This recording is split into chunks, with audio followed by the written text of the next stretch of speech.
Ici, la voix de l'Amérique. Mesdames, Messieurs, bonsoir. Bienvenue dans cette nouvelle édition de votre journal. On commence par les titres. Au Tchad, le président Idriss Déby Itno promet d'engager une guerre totale suite à la mort d'au moins 37 personnes dans des conflits entre éleveurs et agriculteurs dans l'est du pays.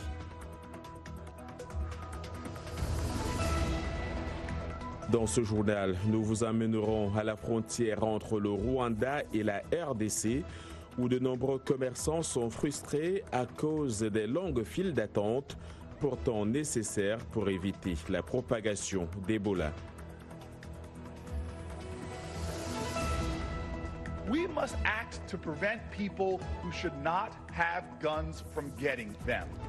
Ici, aux États-Unis, dans la foulée des fusillades de Dayton et d'El Paso, les candidats à la présidentielle de 2020 intensifient leurs critiques à l'encontre de Donald Trump. Lawmakers care more about illegal aliens than they...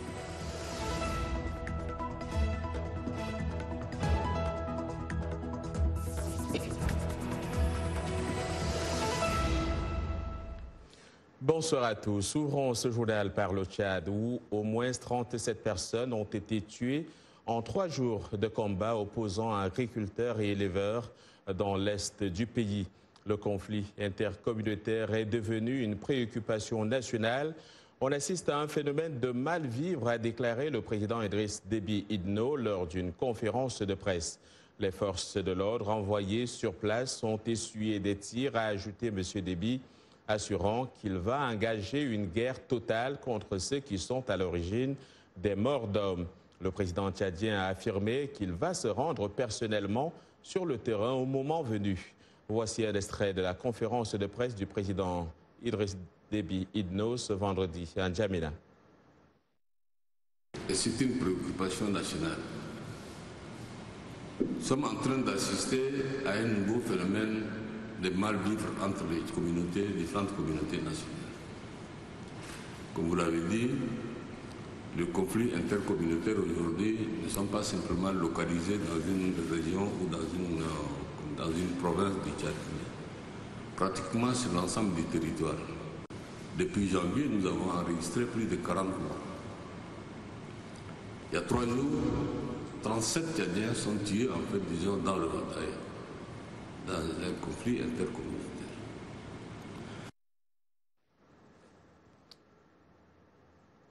Et puis la mission d'appui de l'ONU en Libye exhorte les belligérants engagés dans des affrontements meurtriers depuis 4 mois au sud de Tripoli, la capitale, a instauré une trêve humanitaire samedi à l'occasion de la fête religieuse de l'Aïd al-Adha qui débute samedi matin. C'est ce qu'indique un communiqué de la MANUL publié sur Twitter.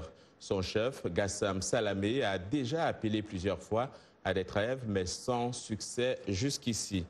Et puis, la marine libyenne accuse les autorités de défaillance dans leur prise en charge des migrants secourus en mer. Elle affirme qu'elle pourrait être contrainte de laisser les migrants libres une fois ramenés sur terre ferme. La marine, qui ne peut exercer son autorité en dehors des ports, est tenue de garder sous son contrôle les rescapés avant de les remettre à l'organe chargé de la lutte anti-immigration du gouvernement d'union nationale reconnu par l'ONU. Mais les migrants attendent parfois plusieurs jours sur des quais, dormant à même le sol et sans abri que les autorités viennent les chercher, selon le général Ayoub Kassem, porte-parole de la marine, autant pour moi, libyenne. Et puis, les Algériens manifestent pour la 25e semaine consécutive ce vendredi. Ils appellent à la désobéissance civile et rejettent le dialogue proposé par le pouvoir. Il y a eu encore une fois aujourd'hui un important déploiement policier à Alger. Donc, la capitale, les manifestants ont également scandé des slogans contre Karim Younes, le coordonnateur de l'instance nationale de dialogue et de médiation. La présidentielle prévue le 4 juillet dernier n'a pas pu se tenir faute de candidats.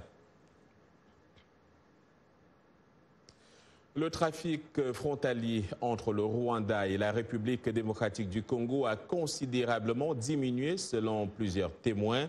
De nombreux commerçants sont frustrés à cause des longues files d'attente et des longs délais au point de passage. Mais les responsables ont déclaré que les contrôles de santé à la frontière sont nécessaires pour arrêter la propagation du virus Ebola. Eugène Uyumana s'est rendu sur place. Son reportage est rendu ici par Blanche Sano. Il est environ 13 heures. Nous sommes à la frontière entre le Rwanda et la République démocratique du Congo. La circulation est lourde comme d'habitude, mais les contrôles aux postes frontaliers ont augmenté à cause du virus Ebola. Les voyageurs suivent scrupuleusement les consignes de sécurité contre la propagation du virus. Nous nous lavons les mains. On ne peut pas traverser la frontière sans se laver les mains et se faire tester pour voir le niveau de température. Les mesures sont nécessaires pour empêcher les personnes infectées de transmettre le virus à la frontière. Mais le commerce qui gravite autour de ces zones est durement touché. Djemina Ibrahim est une commerçante congolaise qui vend du riz et de l'huile au Rwanda. Selon elle, les longs retards au passage coûtent du temps et de l'argent. La perte est énorme. Regardez, nous achetons des biens ici au Rwanda et les exporter au Congo devient très difficile. Nous restons ici en attente de vélo, même pendant 5 jours, voire une semaine pour traverser. Et nous dépensons en attendant. Une autre femme affirme qu'elle a du mal à accéder à son magasin situé à Goma à cause des retards. J'ai quitté Goma dans la matinée pour un aller-retour. Mon magasin est ouvert maintenant et ici, ils ne nous permettent pas d'y aller, quel que soit le document que vous présentez. Je suis si triste. Ils disent que la frontière est ouverte, mais regardez. Le gouvernement rwandais estime que 80 000 personnes traversent quotidiennement la frontière entre Goma et la ville rwandaise de Gisenyi. Kigali n'a pas fermé sa frontière, mais il demande à ses ressortissants d'éviter les voyages en direction de l'est de la RDC. Les files d'attente sont très longues, oui.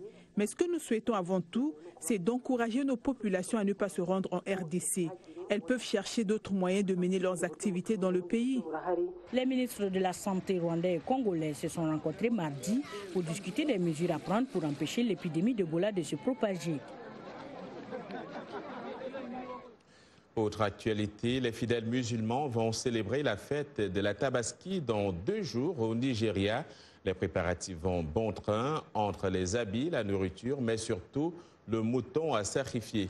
Cela demande un budget très lourd dans un pays où plus de 80 millions de personnes vivent sous le seuil de pauvreté.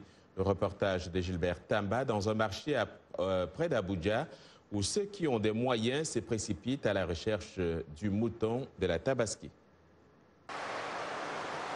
La Tabaski est la fête religieuse la plus importante pour les musulmans au Nigeria comme dans d'autres pays. Un jour qui est pour beaucoup de fidèles musulmans synonyme de joie et de célébration, mais aussi de sacrifice. C'est un grand jour de joie et d'appréciation pour les gens. C'est un jour qui indique aux gens que si vous faites une promesse, vous devez tout faire pour honorer cette promesse. C'est un engagement et vous devez l'accomplir. Se souvenant de l'acte d'obéissance du prophète Ibrahim à Dieu à travers le sacrifice d'un mouton, ils sont nombreux les derniers acheteurs qui se précipitent pour obtenir leur mouton de Tabaski. Bénéfice pour certains, mais dépenses pour d'autres. Les moutons sont arrivés en grand nombre, comme ici sur le bord de la route de ces marchés de Dousté en banlieue d'Abuja. Cette année est meilleure par rapport à l'année dernière. Parce que moi, par exemple, je suis venu avec 120 moutons et aujourd'hui, il m'en reste moins de 30.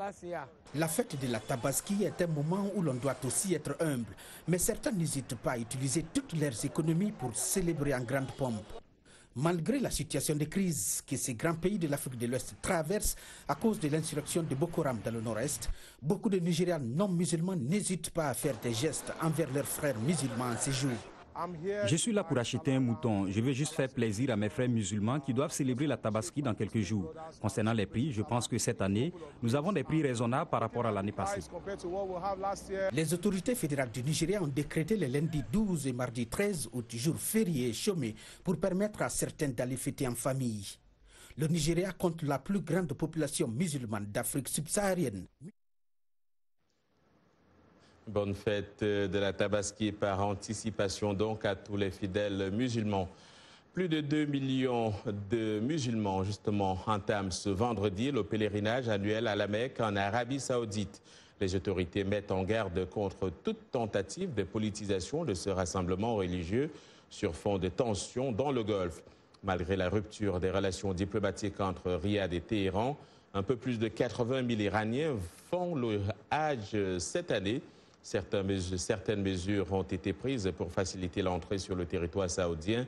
Près de 2 millions de visas ont ainsi été délivrés en ligne sans passer par les consulats. Gérer les flux ininterrompus de pèlerins et garantir leur sécurité représente un énorme défi logistique pour le royaume saoudien. Des dizaines de milliers de membres des forces de l'ordre sont mobilisés pour éviter tout nouveau drame comme les bousculades dont la plus meurtrière en 2015 avait fait près de 2300 morts.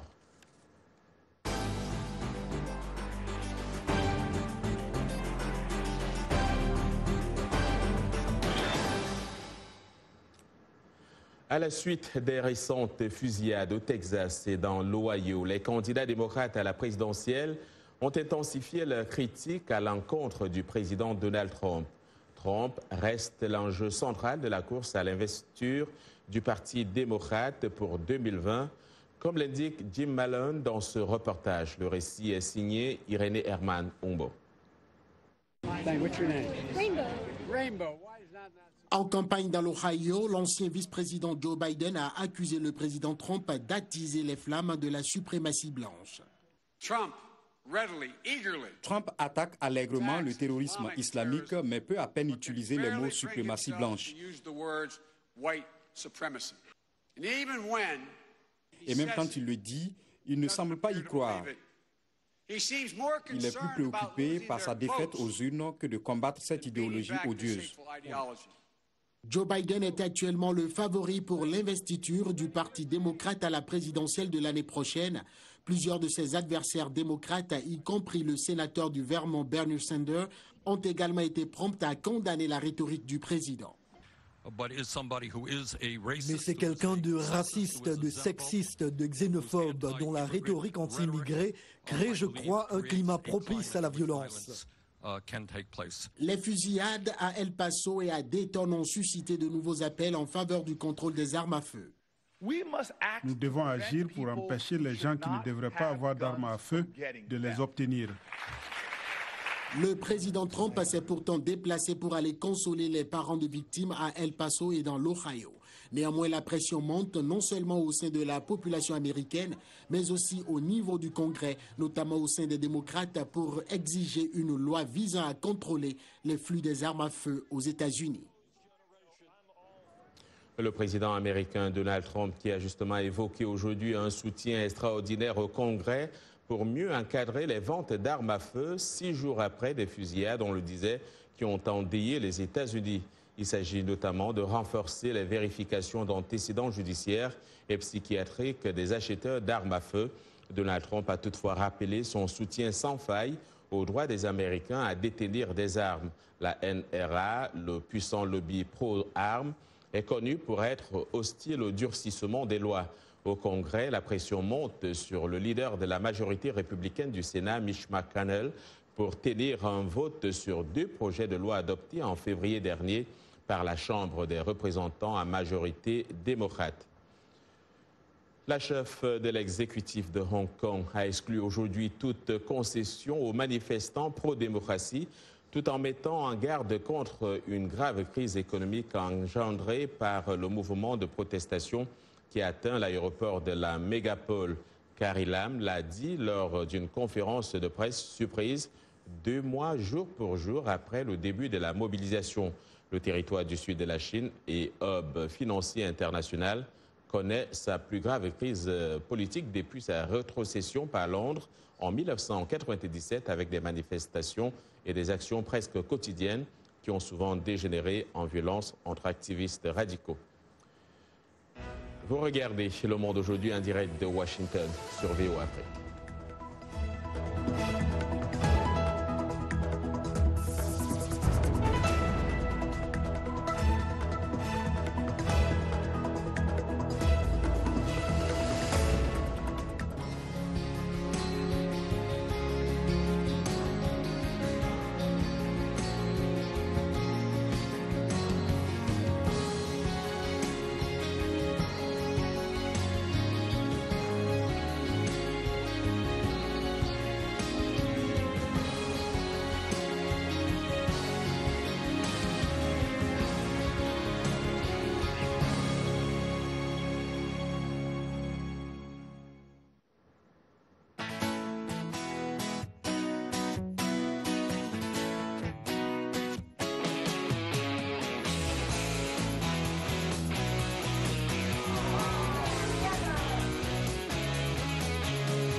Le Monde aujourd'hui sur VOA Afrique, les titres de cette seconde partie de votre journal.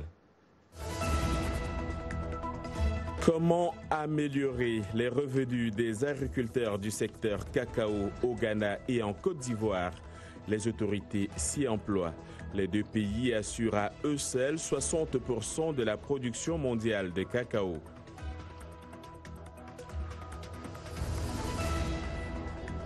Seulement 20% de femmes sont impliquées dans le secteur des nouvelles technologies de l'information et de la communication au Nigeria.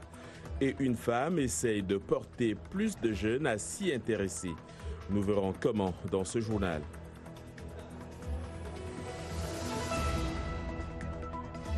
Enfin en sport, Christian Zengi Biembe est le nouveau sélectionneur des Léopards de la RDC.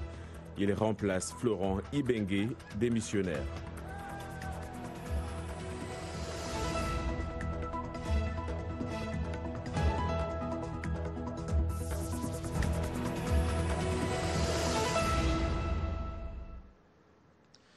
À Kigali, Mike Katihabuka et Jamal Ntagara sont deux artistes qui se connaissent depuis 2017. Mike a fui le Burundi au plus fort du conflit en 2015. Il a vécu dans un camp de réfugiés avant de s'installer dans la capitale rwandaise. Jamal, lui, a ouvert son atelier. Allons à leur rencontre avec Claire Morin-Gibault. À Kigali, Jamal a ouvert son atelier de vannerie à d'autres artistes originaires de la RDC ou du Burundi, comme Mike Katihabuga, qui est rapidement devenu son ami. Quand j'ai rencontré Jamal, nous avons été tout de suite sur la même longueur d'onde. Il m'a dit, nous sommes jeunes, travaillons ensemble et faisons des grandes choses. Venir en aide à d'autres artistes a toujours été important pour Jamal. Pour aider les gens, vous n'avez pas forcément besoin de faire énormément. Quoi que vous puissiez partager, même une petite chose et un grand cœur, ça suffit pour aider quelqu'un. Le Rwanda accueille actuellement environ 174 000 réfugiés, dont 57 000 Burundais. La plupart d'entre eux vivent dans le camp de Mahama, dans le district de Kirehe. Au camp des réfugiés, les gens sont repliés sur eux-mêmes, mais ici à Kigali, vous bougez, vous rencontrez de nouvelles personnes et c'est très motivant.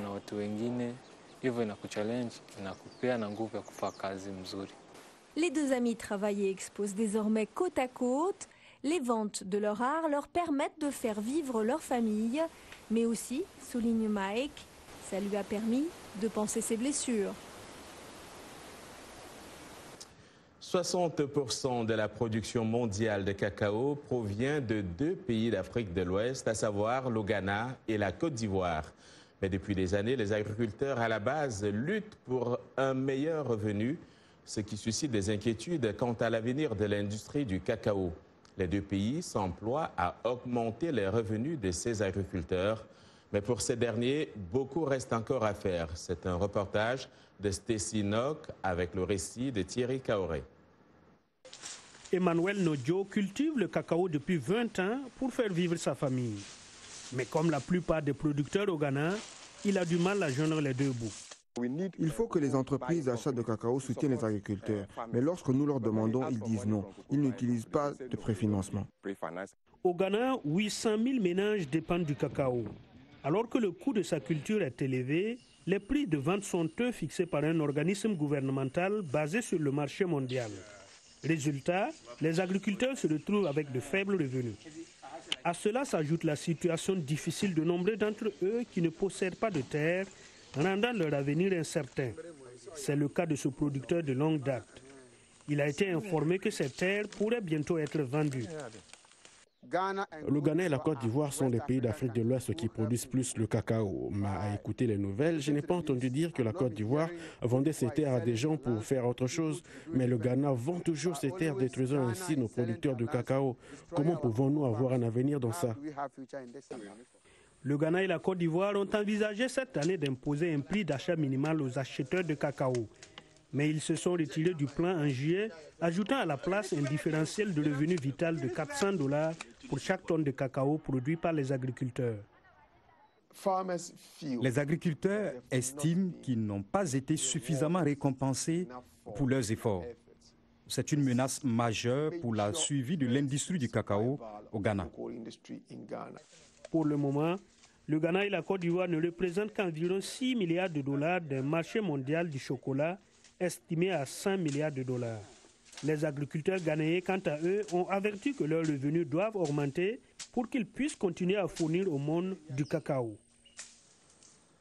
Place maintenant à notre page des sports avec Yacouba Ouedraogo. On commence par la RDC. Bonsoir Yacouba.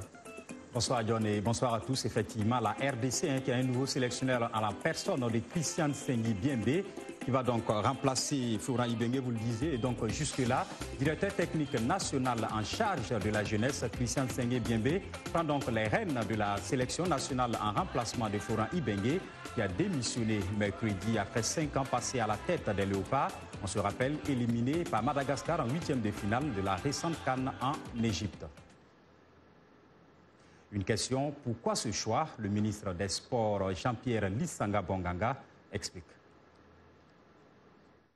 Nous avons analysé et nous nous sommes dit qu'il ne faut pas toujours commencer en retard. Nous devons les confirmer pour qu'on avance. Nous sommes des nationalistes. Il y a des Congolais qui ont des diplômes, qui ont de l'expertise et des qualités requises pour l'exercice de cette fonction. Nous l'avons confirmé. Et ni peut-être ce qui s'était passé pour des raisons administratives, il a mené le I-23 très loin. De la même manière qu'on a essayé avec Ibenge, de la même manière nous allons essayer avec Sengui.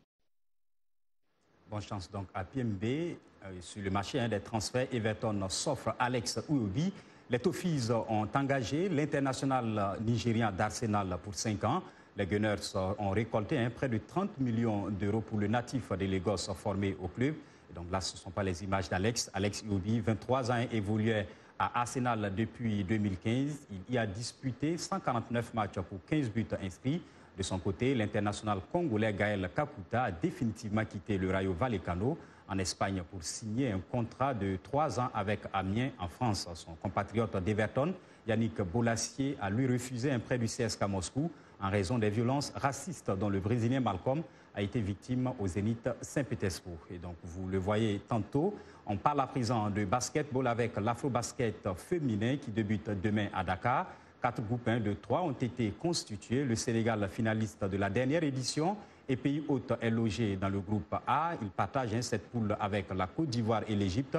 Le Nigeria, vainqueur de l'Afro-Basket 2017, est dans le groupe B avec la Tunisie et le Cameroun. La poule C renferme l'Angola, la RDC et le Mali. Et enfin, le Kenya, le Cap-Vert et le Mozambique composent le groupe D. C'est tout pour les sports. Je vous souhaite de passer un excellent week-end et on se retrouve lundi. À lundi, Yacouba Ouedraogo. Au Nigeria, Chineni Oudé veut faire en sorte que les écolières apprennent les technologies de l'information et de la communication pendant l'été. Oudé dit qu'elle essaie d'œuvrer pour la parité des sexes dans la technologie dans le pays, le plus peuplé d'Afrique donc, où au moins 20% des femmes sont impliquées dans l'industrie. Timothy Obiezou s'est rendu sur place. Dili Diko raconte. Dans ce centre technologique installé en plein centre-ville, des jeunes filles âgées de 5 à 17 ans ont décidé de consacrer leur été à l'apprentissage du codage, de l'animation et de la robotique. Le programme estival appelé Smart Girls Camp a été conçu par la Nigériane Chinenye Oudé, elle-même une professionnelle d'éthique. Avec ce projet, Oudé espère amoindrir les inégalités de genre dans le secteur de la technologie au Nigeria. Ce que nous essayons de faire, c'est d'aider ces filles à s'informer, à leur faire comprendre l'importance d'apprendre la technologie, quel que soit le niveau. Cette connaissance est très importante dans leur vie quotidienne, leur travail et leur future carrière. Ce programme vise à préparer 1000 jeunes filles chaque année pour une carrière dans le domaine de la technologie.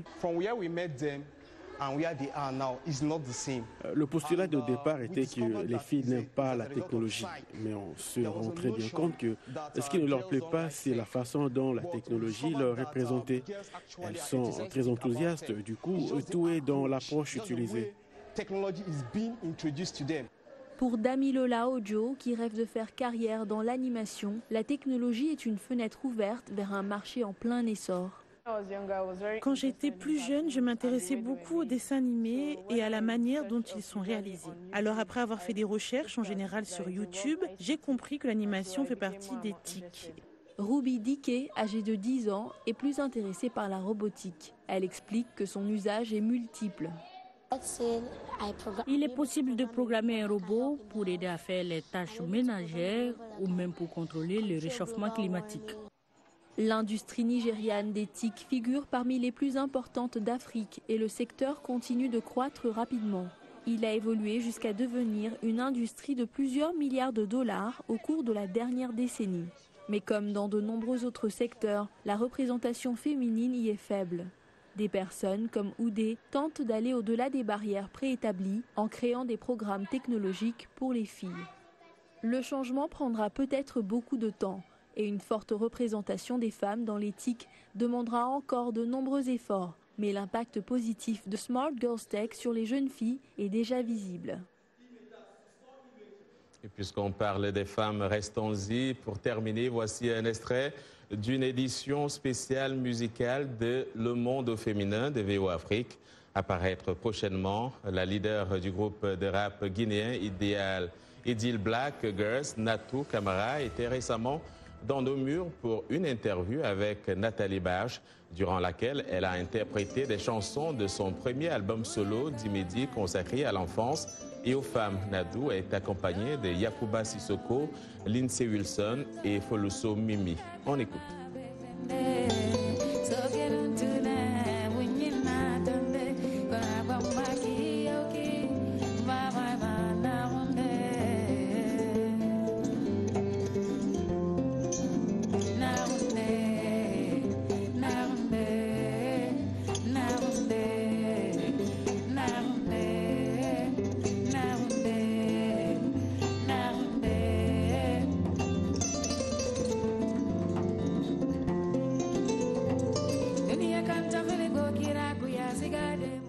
Une voix qui va donc accompagner votre week-end. C'est la fin de ce journal. Merci à toute l'équipe qui l'a préparé et à vous de l'avoir suivi.